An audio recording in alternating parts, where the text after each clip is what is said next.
All right, guys, just a quick little conversation on the basics, kind of pros and cons of using complex style training. Complex style training we're talking about is doing one exercise followed by the next immediately with not really changing the dumbbell or changing the barbell, or just doing the same movement with the same load. The problem is usually the limiting factor, meaning if we're going to have a simple complex where you're going to do, say, 5 deadlifts followed immediately by 5 cleans, followed immediately by 5 front squats and 5 presses. Well, your real limiting factor here is probably how much you're going to press.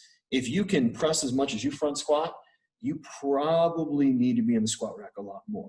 So if you're really trying to build strength in a specific way, unless we're really hitting that limiting factor at the very end, probably is going to be the best way to go about it. But it's a great metabolic stress, and it's going to allow us to get in just a lot more just general overall work.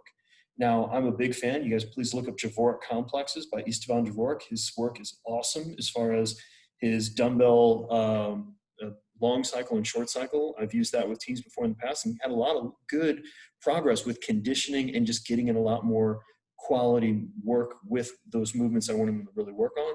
But as far as really maxing things out, any reasonable person is going to be able to deadlift a lot more than they can clean. And depending on the person, the clean and the front squat might be pretty similar. Most people that aren't really high-level Olympic lifters, they're going to be able to front squat a lot more than they can clean. And once again, you're going to have that movement where you just can't move as much weight. So complexes, good for conditioning, potentially good for training those exercises that you haven't done as much volume with.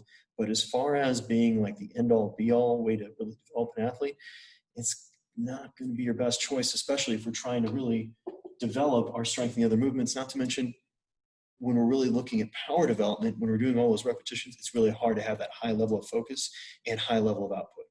So like anything else, it's just another tool in the toolbox. Doesn't mean it's good, doesn't mean it's bad. It's all about how you use it. Have a great day.